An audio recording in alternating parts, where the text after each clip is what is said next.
We got some educational video. We gotta learn. Hey, man, I love reacting to videos, but sometimes we just gotta sit down and watch a video that's gonna bring us knowledge and actually keep us, smart. She said, does China beat USA ass? I don't know about that one. But we finna see the real reason China desperately needs the US again. I thought we were in so much debt with China that we thought we needed them more than they needed us, but apparently they need us just as much as we need them. So let's see. One of the largest economies in the entire world suddenly need the support of its biggest competition. What led to China experiencing staggering growth and seeking to engage with the US? And could ironing out their rocky relationship even be of benefit to either country and their economies? Right. Well, we're about to find out. Welcome to the Infographics Show, Yes, and join us as we do our best to determine the real This is reason a W. that This is China a W might YouTube channel. desperately Y'all need need the to go United sub up to States them if you again. haven't already. From man. late 2019 all the fire. way through 2020, and with many of its effects still being felt today, the Are we talking entire about all what? the way that China might desperately need the United States again. Oh, yeah, From late sure. 2019 all the way through 2020, and with 2019 to many of its 2020. effects still being felt today, the entire world was rocked by the COVID-19 pandemic. sure Many was. schools and businesses needed to implement social distancing measures Yep. in order to reduce the spread of the respiratory virus. And in some countries, nationwide lockdowns became a regular occurrence. Yep. The I remember pandemic had a lockdown, considerable chat. Y'all economic remember that? impact on Y'all every remember the major country lockdown? across the globe. The fallout of so many businesses closing their doors in order to prevent the spread of COVID-19, as well as restrictions on importing and exporting goods, meant that for many countries less money was going into their economies while plenty was going out. This led to significant financial fallout the world over, which some economies are only just starting to recover from. But over in China, that recovery seems to have been unexpectedly hindered. For a time, China's economy looked to be doing relatively well, getting better post-COVID at a rate that was actually exceeding the Chinese government's expectations. Although the country's consumers were avoiding larger purchases like new cars or apartments, and a number of Chinese factories were running at lower capacity than usual, Really? their exports were recovering and in some cases actually getting stronger. Since stronger? exports are one of the major, if not the most important pillars holding up China's economy, Yeah. free-flowing global trade is crucial for the economic well-being of the nation. Some of their biggest international buyers are the United States, Hong Kong, Japan, and Germany. Over the past decade, China's exports have steadily grown, with the exception of 2009. During that year, the global financial crisis and an economic downturn across the world caused trade to slow down in most countries. Crazy. Additionally, 2016 was another year that saw notable 2016 was a great year, man, but apparently it wasn't a good year for China. But boy, 2016, chat, y'all remember 2016 when everything was lit, boy. Everything was lit back 2016. increases in global demand for products exported know, from you China. know. As well as being the most heavily populated country on the Guys, planet, giving this video China is also ad-libs. both the largest Crazy, manufacturing bruh. economy and the largest exporter in the world. This means that anything that hurts global trade inevitably has some kind of negative impact on China. That's Earlier in wild. 2023, a few months before we Yep, made this video, 2023. China was getting back on its feet, China, at least economically speaking. The construction of new housing was on the rise, New and houses? although that had slowed down slightly, there was still plenty of investments being made into the infrastructure and okay. manufacturing sectors. So what This happened? wave of economic activity started in December of 2022, December when the Chinese 2022. government lifted their zero COVID measures, which had enforced a number of industry shutdowns End of and mass zero testing COVID? for the coronavirus. While intended to monitor and potentially slow the spread of COVID-19, these precautions had the side Guys, effect would of you also ever take your slowing down talents to China? something But I else, would love to the go to growth of China and China's get some economy. and do During content. the fourth For quarter sure, of I would love that. 2022, the That'd country be saw cool. a worrying uptick in Or even cases of Japan. COVID-19, which Go caused growth to drop drop just about short of 3%. 3%. After the zero COVID measures were lifted, this growth went up by 4.5% between January and March of 2023 when compared to the figures from the same months during the previous year. This growth was largely driven by consumers gaining purchasing confidence. That's crazy. So people started purchasing more, so the economy started going up a little bit more because, you feel me, people started going outside. Hey, I mean, chat, weren't y'all tired of being inside all day, right? Like, it felt like we was almost inside for 2 whole years. It felt like not until 2023 we really feel like, really outside. Like, I felt like 2021 and even a little bit in 2022, it was still, people were still wearing masks, still like, not doing too much. But now I feel like this is probably the first full year when everything's starting to kick back, getting back in regular routine type shit. You feel me? Spending money and thus fueling the economy. So why is all of this important? Let me know if y'all plays a still wear crucial masks. role on the global economic stage. I don't wear it's that the shit. second largest economy in the entire world, Second largest with only economy. the United States ranked above it. Right. China's gross domestic product, the value of all the goods produced and all the services provided during a single year, was almost $18 trillion. 18 trillion? Considering this is Sheesh. around 17 to 20% of the global GDP, 17 if of the- China experiences to an economic 20% of it. downturn, that shock will Say, hell almost nah, we don't certainly do impact masks no more. every Yeah, I don't other do that nation shit in no the more, world. Fish. I don't do China's that. also part of the economic group BRICS, which also includes Brazil, Russia, BRICS? India, and South Africa. BRICS Dang. is a complicated topic in and of itself, but for the purposes of this video, you just need to know that in 2022, China outranked all other BRICS member countries in terms of GDP. However, despite Damn. this, 2022 was still considered to be one of the country's worst economic performances in years. Given the Wow, size of its really? economy and the rate at which it has grown, So it did China better has than been its one of, if competition, not but the still, single in driving its forces own behind history, it wasn't economic the growth best. for the entire world. And that's what makes it so important, and why a sudden, unexpected slowdown in their recovery from COVID's economic aftermath should be a cause for concern for other countries, especially those that trade with China. That being said, we're living in a time where there are constant tensions between various nations across the world, and as those continue simmering, they can occasionally boil over and cause disagreements to occur. Despite perhaps not always seeing eye to eye on everything, nations like the United States and many throughout Europe maintain an interdependent relationship between their economies and China's. Interdependent relationship. Although there was a warning that a painful economic slowdown was on the horizon, the country's GDP Guys, did you during get the vid 2022 shots, though? indicated that the second largest my mom economy made in the me- world was my coming mom back made with me, a though. vengeance and shaking off the Because struggles I of ended the up, pandemic. so China had the thing is, I ended up moving out and living with my dad because I didn't want to get them, and then I ended up having to move back in with my grandparents, and I had to get them. Shit, my school made me get already taken a number of steps intended to stimulate. We don't even know the side effects. 10 years from now, 15, 20. I mean, let alone we really don't know because they say that they know, but we don't. But fuck around, we going.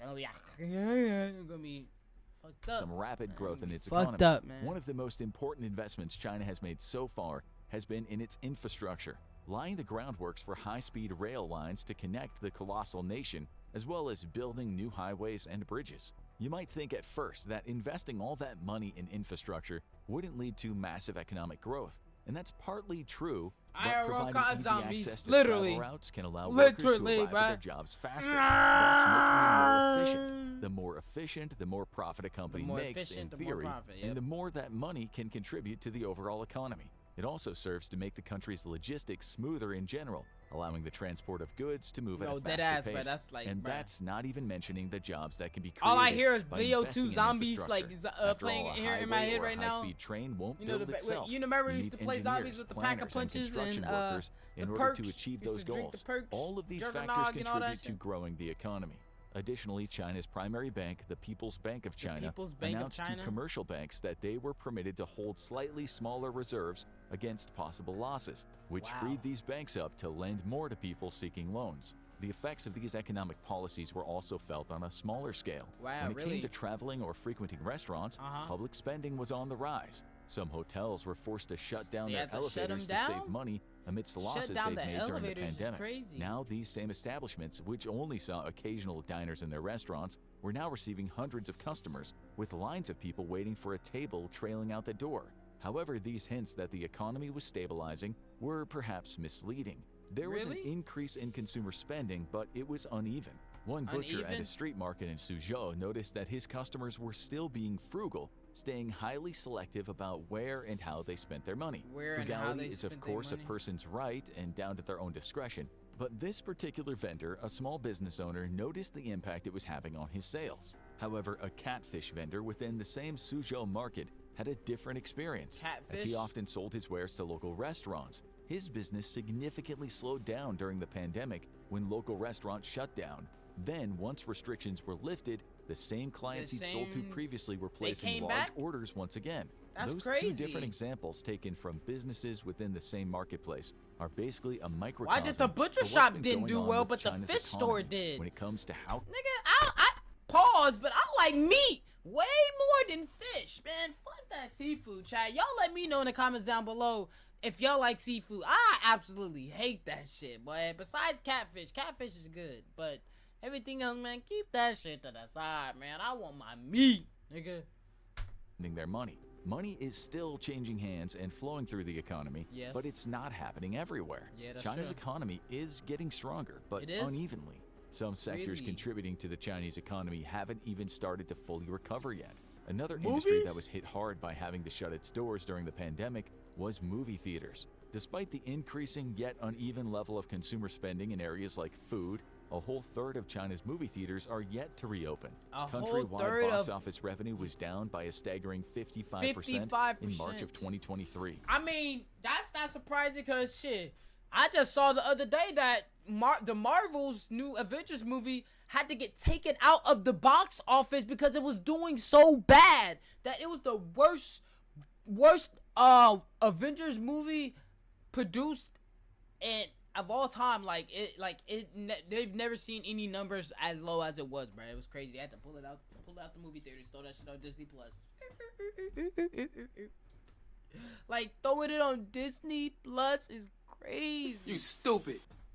Needless to say, things still aren't running smoothly. It isn't all bad though. Much of the rest of the world is finding the economic fallout of COVID is coming in the form of inflation, in large part thanks to Everything's more governments expensive, injecting money bro. into their economies during the pandemic in a nearsighted attempt to stop them from crashing. But over in China, there's actually very little signs of inflation. One of the more Really? commonplace strategies during the pandemic in Western countries was to send relief checks or coupons to households of essential workers Nice. in order to bolster their income while they still had to work during the rise in COVID cases. In China, this wasn't the case, meaning there was a Yeah, limit remember to we how got the much stimulus companies could checks. raise the prices of their goods Yeah, I did remember as the there was stimmies. less Y'all money remember to the go stimmies? around. Of course, part of the reason for the continued frugality and uneven spending among the population is largely down to how the pandemic affected people's incomes. Millions of working people in China had their incomes severely depressed, Yeah, and the amount exactly. they currently make still hasn't caught up to pre-pandemic levels. In February of 2023, unemployment of people between the ages of 16 and 24 was just over 18%. Within a month, it had already climbed more than another That's 1.5%. crazy. February, that was this Fortunately, year. this isn't the case for other demographics, with unemployment between those aged 25 to 59 dropping down to 4.3% in March of 2023, down So from they're hiring 4.8 older in niggas? February. In addition, factories are also attempting to work their way through the backlog created by having to shut their doors during the pandemic. The output of factories, mines, and power plants all contribute to China's overall industrial sector, and production was able to fuck the door. significantly rise in early 2023 as these businesses attempted to meet the demand for their goods. Crazy. However, the demand for these goods didn't just disappear during the height of COVID. Where'd A they lot go? of the country's industrial production centers Russia, around the products it exports internationally. Russia. The industrial sector is in a delicate balance of attempting to quickly recover from the effects of the pandemic, Type shit. while also having to try to catch up on a backlog of orders Right. for parts and goods that it built up while the zero COVID lockdowns were in place. That just One of makes the sense. largest sectors experiencing a sharp slowdown because of this is China's automotive industry. Car sales dropped over 13% in the first quarter of 2023, Sheesh, nobody also was buying being them hindered by cars. the government reinstating an added sales tax Too on the sales of expensive. gas-powered cars, Too expensive. likely implemented to encourage people to turn to electric alternatives. Too expensive. Now, all these factors have led the pace of China's economy to slow right back down. Damn. In spring of 2023, the annual Spring of pace of 2023? economic growth dropped to a Dropped little over to- 3%, Oh, which, okay. as you can imagine, the Chinese government wasn't all that pleased about. Right. It falls short of their target for restabilizing their economy. This all begs the question, just what does the United States have It's to time do to with bring all the this? US into Well, the the current conversation. falter in their economy has encouraged senior Chinese officials to engage in talks with other nations, even those often considered to be their geopolitical rivals. The United States and China are the two largest economies in the The world, US and China together account for count for around 40% of all of the global global economic output. that's Naturally, crazy. they've been rivals for quite some time, and yet they are also largely dependent upon each other for trade that brings money into both of their economies. Despite not always being on the best terms, with both attempting to sever their dependence on one another, the two have continued to engage with each other on an international economic level.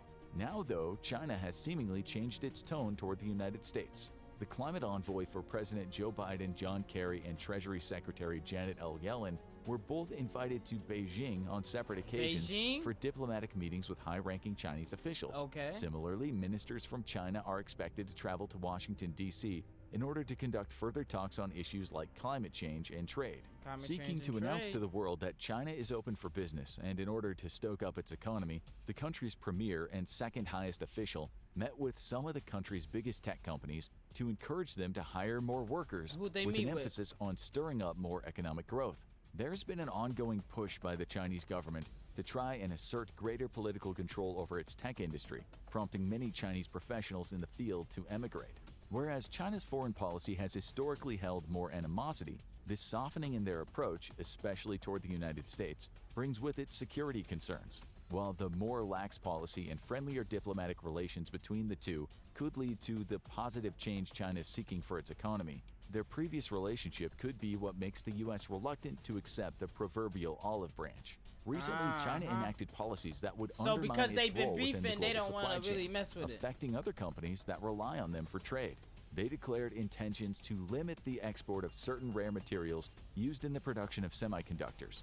This was widely believed to have been done in retaliation against the United States after they limited the sale of their exports of said advanced semiconductors to China. Really? As much as it's possible that China's recent economic struggles might soften their approach to foreign relations and mutual agreements that could put them back on track toward stable economic growth, there's no guarantee. U.S.-based companies have often complained about how much harder it's become to conduct business in China. I bet. Their government has placed a strong focus on their national security, leading to Chinese authorities conducting raids on American companies, even sometimes going as far as detaining personnel. The geopolitical landscape of the world plays a huge role in the decision-making of companies and their investors. China, just Given the the state of its economy and the uncertainty over how well it'll work with America, many companies have to choose whether they funnel money into China's economy and if they can continue to rely on it for exports. It's difficult to say whether China's appeal to the U.S. will pay off. It's no secret that the United States has felt threatened by China's growth, and whether or not this would impede their supporting efforts to help restabilize China's economy. The United States isn't known to budge, meaning they're unlikely to change their policies that have been targeting China's technology advances in order to slow them down. This unwillingness to relent gives China very little incentive to make compromises, regardless of their own ongoing economic issues. Not to mention, the U.S., like many other parts of the world, is also still trying to recover from the financial impact of the pandemic too, given how far-reaching its consequences were. There is a lot at stake for China, economically speaking.